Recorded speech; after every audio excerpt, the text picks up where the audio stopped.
FIR ನಾನು ಭಾವನಾ. ಹಿಂದೆ ಯಾವತ್ತೂ ಇಂಥದ್ದೊಂದು ಬರ್ಬರ ಹತ್ಯೆಯನ್ನ ನಾನು ನೋಡಿರಲಿಲ್ಲ. ಅಷ್ಟು ಭಯಾನಕ ರೀತಿಯಲ್ಲಿ ಕೊಲೆಯಾಗಿ ಹೋಗಿದ್ರು ಆ ಅಪ್ಪ ಮಗ. ಜನ್ಮ ಜನ್ಮದ ವೈರತ್ವ ಏನೋ ಅನ್ಸೋ ತರ ಇತ್ತು. ಆದ್ರೆ ಅದು ಹಳೆ ವೈರಿಗಳ ಕಾಳಗ ಆಗಿರಲಿಲ್ಲ. ಅಲ್ಲಿ ಕೊಲೆ ನಡೆದದ್ದು ಹೆಣ್ಣಿನ ವಿಷಯದಲ್ಲಿ. ಅಪ್ಪ ಮಾಡಿಕೊಂಡ ಎಡವಟ್ಟಿಗೆ ಮಗ ತಲೆ ಕೊಟ್ಟ ಕಥೆ ಇದು. ಅದು ಮೈ ನಡುಗಿಸಿ ಬಿಡುವಂತಹ ಡಬಲ್ ಮರ್ಡರ್. ಅಲ್ಲಿ ಮಗನ ಕಣ್ಣೆದುರಿಗೆ ಅಪ್ಪನ ತಲೆಯಿಂದ ಮೆದುಳು ಹೊರಬರುತ್ತೆ. ಆ ದೃಶ್ಯ ನೋಡಿ ಆತ ಕಾಲ್ ಕೀಳೋದಕ್ಕೂ ಆಗದೆ ನಡಗ್ತಾ ನಿಂತಿದ್ದಾಗಲೇ ಯಮಪಾಶ ಆತನ ತಲೆಗೆ ಅಪ್ಪಳಿಸಿದ್ದು. ಅಪ್ಪನ ಜೊತೆಗಿದ್ದ ತಪ್ಪಿಗೆ ಮಗ ಸತ್ತ. ಇಷ್ಟಕ್ಕೆಲ್ಲ ಕಾರಣವಾಗಿದ್ದು ಒಂದು ವಿವಾಹೇತರ ಸಂಬಂಧ ಮತ್ತು ಒಂದೇ ಒಂದು ಕೋರ್ಟ್ ಕೇಸು.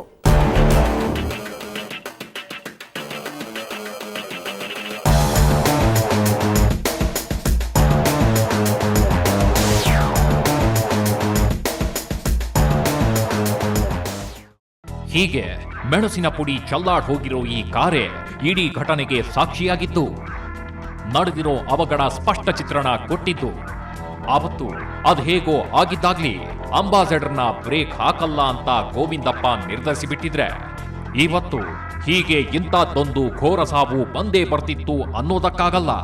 ಕೊನೆ ಪಕ್ಷ ಆಕ್ಸಿಡೆಂಟ್ ಅಂತಾಗಿದ್ರು ಜೊತೆಗಿದ್ದ ಮಗ ಆದ್ರೂ ಉಳ್ಕೊಂಡ್ಬಿಡ್ತಾ ಇದ್ನೇನೋ. ಆ 17 ವರ್ಷದ ಹುಡುಗ ವೆಂಕಟೇಶನಿಗೆ ಅದೆಂಥ ಕೆಟ್ಟ ಟೈಮ್ ಬಂದಿತ್ತು ನೋಡಿ.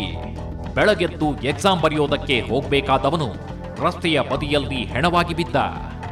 ಅವನಿಗಿಂತ ಕೆಲ ಕ್ಷಣಗಳ ಮೊದಲು ತಂದೆ ಗೋವಿಂದಪ್ಪನ ಮೆದುಳು ಹೊರಬಂದಿತ್ತು. ಹೀಗೆ ಅಪ್ಪ ಮಗ ಸತ್ತು ಮಲಗಿದ್ದು ಗದಗದ ಬೆಳಗಟ್ಟಿ ಗ್ರಾಮದ ರಸ್ತೆಯ ಬದಿಯಲ್ಲಿ.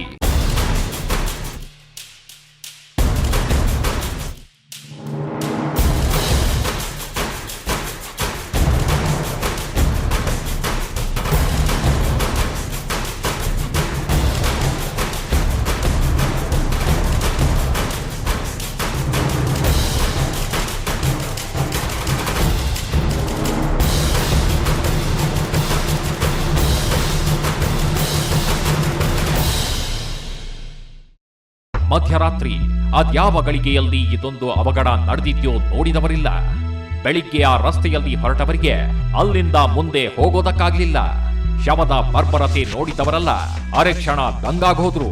ನಂತರ ನಡಕ್ತಾನೆ ಪೊಲೀಸರಿಗೆ ಫೋನ್ ಮಾಡಿದ್ರು. ತಕ್ಷಣ ಸ್ಥಳಕ್ಕೆ ಧಾವಿಸಿದ ಸರ್ಕಲ್ ಇನ್ಸ್ಪೆಕ್ಟರ್ ಪ್ರಕಾಶ್ ನಾಯ್ಡು ಮತ್ತು ಸಬ್ ಇನ್ಸ್ಪೆಕ್ಟರ್ ವಿಕಾಸ್ ಮತ್ತು ತಂಡಕ್ಕೆ ಪ್ರಕರಣದ ತೀವ್ರತೆಯನ್ನ ಅಳೆಯೋದಕ್ಕೆ ಜಾಸ್ತಿ ಸಮಯ ಬೇಕಾಗ್ಲಿಲ್ಲ. ನಂತರ ಎಸ್ಪಿ ಶರಣಪ್ಪ, ಡಿವೈಎಸ್ಪಿ ಕುಂಬಾರ್ ಪ್ರತಿಯೊಬ್ಬರು ಸ್ಥಳಕ್ಕೆ ಬಂದ್ರು. ಬೆರಳಚ್ಚು ತಜ್ಞರು, ಫಾರೆನ್ಸಿಕ್ಸ್ ಎಕ್ಸ್ಪರ್ಟ್ಗಳು ಎಲ್ಲರೂ ತಮ್ಮ ಕೆಲಸ ಶುರು ಮಾಡಿಕೊಂಡ್ರು. ಅವರ ಜೊತೆಗೆ ಪೊಲೀಸ್ ನಾಯಿ ಕೂಡ ನಡ್ಕೊಂಬಂತು. ಸ್ಥಳದಲ್ಲಿ ಸಿಕ್ಕ ಸಣ್ಣ ಮಗುವಿನ ಚಪ್ಪಲಿ ಒಂದನ್ನ ಮೂಸಿ ನೋಡಿದ ನಾಯಿ ಪಾತಕಿಗಳ ಹತ್ತಿರ ಎಲ್ಲಾದ್ರೂ ಸುಳಿದಾಡಬಹುದು ಅನ್ನೋ ವಿಶ್ವಾಸ ಪೊಲೀಸರಿಗಿತ್ತು. ಆದ್ರೆ ಹಾಗಾಗ್ಲಿಲ್ಲ. ಸ್ಥಳದಲ್ಲಿ ಅಂತ ಯಾವ ಸಾಕ್ಷಿನೂ ಪೊಲೀಸರಿಗೆ ಸಿಗ್ಲಿಲ್ಲ. ದಿನಾಂಕ 26/2013 ರಾತ್ರಿ ಸುಮಾರು 1 ಗಂಟೆಗೆ ಒಂದು ಘೋರವಾದ ಜೋಡಿ ಕೊಲೆ ಘಟನೆ ಶಿರಹಟ್ಟಿ ಪೊಲೀಸ್ ಠಾಣೆ ಲಿಮಿಟ್ಸಲ್ಲಿ ಒಂದು ನಡೆದಿತ್ತು.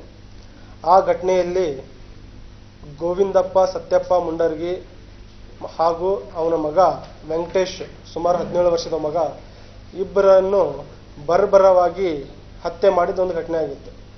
ಸ್ಥಳಕ್ಕೆ ನಾವು 21ನೇ ತಾರೀಕು ಬೆಳಿಗ್ಗೆ ಹೋದಾಗ ಯಾವುದೇ ಅಂತ ನಿರ್ದಿಷ್ಟವಾದ ಕುರುಹುಗಳಿರಲಿಲ್ಲ. ಹಾಗಾಗಿ ಈ ಪ್ರಕರಣದ ತನಿಖೆಗೆ ವಿಶೇಷ ತಂಡ ರೆಡಿ ಆಯ್ತು.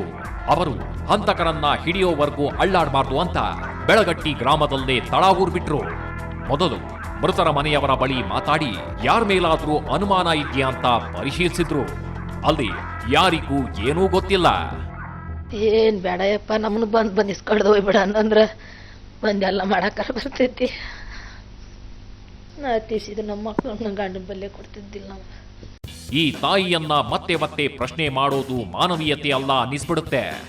ಪಾಪ ಆಕೆ ಗಂಡನ ಜೊತೆಗೆ ಅವಳ ಕರುಳ ಕುಡಿಯನ್ನು ಕಳ್ಕೊಂಡ ಸಂಕಟದಲ್ಲಿರೋ ತಾಯಿ ಇಂಥ ಟೈಮಲ್ಲಿ ಅವಳನ್ನಾದ್ರೂ ಏನಂತ ಪ್ರಶ್ನಿಸೋದು? ಇನ್ನು ಅಕ್ಕಪಕ್ಕದವರನ್ನ, ಊರವರನ್ನ ವಿಚಾರಿಸಿ ನೋಡಿದ್ರೆ ಗೋವಿಂದಪ್ಪ ಮತ್ತವನ ಮಗನ ಬಗ್ಗೆ 4 ಒಳ್ಳೆಯ ಮಾತಾಡಿದ್ರೆ ಹೊರತು ಮುಂದಿನದೇನು ಗೊತ್ತಿಲ್ಲ ಅಂದ್ರು.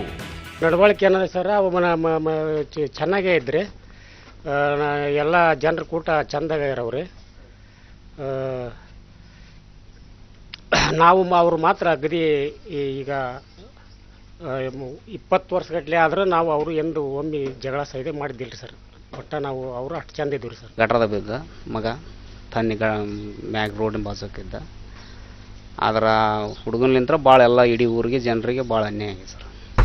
ಇನ್ನು ಬದುಕನ್ನೇ ಸರಿಯಾಗಿ ನೋಡಿರದ ಪುಟ್ಟ ಹುಡುಗ ಹೀಗೆ ಹೆಣವಾಗಿದ್ದಾನೆ ಅಂದ್ರೆ ಯಾರಿಗಾದ್ರೂ ಬೇಜಾರಾಗತ್ತೆ. ಆದ್ರೂ ಅವನು ವಿನಾಕಾರಣ ಕೊಲೆಯಾಗೋದ ಅನ್ನೋ ತರದಲ್ಲಿ ಊರ ಜನರು ಮಾತಾಡತೊಡಗಿದ್ರು. ಹಾಗಾದ್ರೆ ಗೋವಿಂದಪ್ಪನ ಸಾವಿಗೆ ಏನೋ ಕಾರಣ ಇತ್ತು ಅಂದಂಗಾಯ್ತಲ್ಲ. ಆಗ ಊರ ಜನರ ಬಾಯಲ್ಲಿ ಬಂದಿತ್ತು ಈಕೆಯ ಹೆಸರು.